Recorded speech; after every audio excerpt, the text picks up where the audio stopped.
debate in this country has gone to a point where it used to be the politicians would take their sides, and then the people would generally kind of float in the middle and sway here and sway there. But these days, people have become so defined by themselves and their partisanship. Yeah, it's the partisan mind. You see a lot of it, of course, on Twitter and online.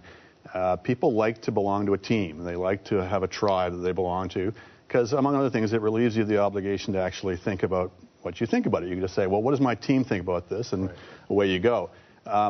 I find politics itself, though, at the partisan level, I know people talk about it being more polarized, et cetera, but I think if you look back 10 years, Conservatives were way more conservative then, the NDP was way more left then. I think they've actually both kind of have moved a certain degree towards the middle, both parties have, and of course that leaves a lot less room for the Liberals. Right, and 10 years ago, the fact that you had made that statement and not even include the Liberals in the top two is so interesting. They were occupying the broad middle at that time, and the broad middle is a lot narrower now. Can they then reinvent themselves, in your mind? They can. It's really a 50-50 chance at this point. You could see a plausible scenario where they just can't figure out where to go and just go off a cliff. Or if they're prepared to be bold and prepared to realize they've got nothing to lose, I think they can still have a chance. But, you know, the best analogy I can find is it's a bit like a hockey team, you know, that's won several Stanley Cups in a row.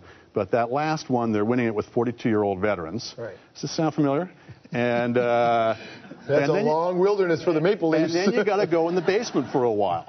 And you got to husband your draft picks, and you got to take some time. And if you don't, if you're always thinking about that next Stanley Cup, you're going to spend a lot of time in the wilderness like the Leafs. If you're prepared to take the long view, so to bring my analogy back to earth, if the Liberals are prepared to take the long view of building a group of voters who really strongly identify with it because they're their party, because they stand for something important, then they got a shot.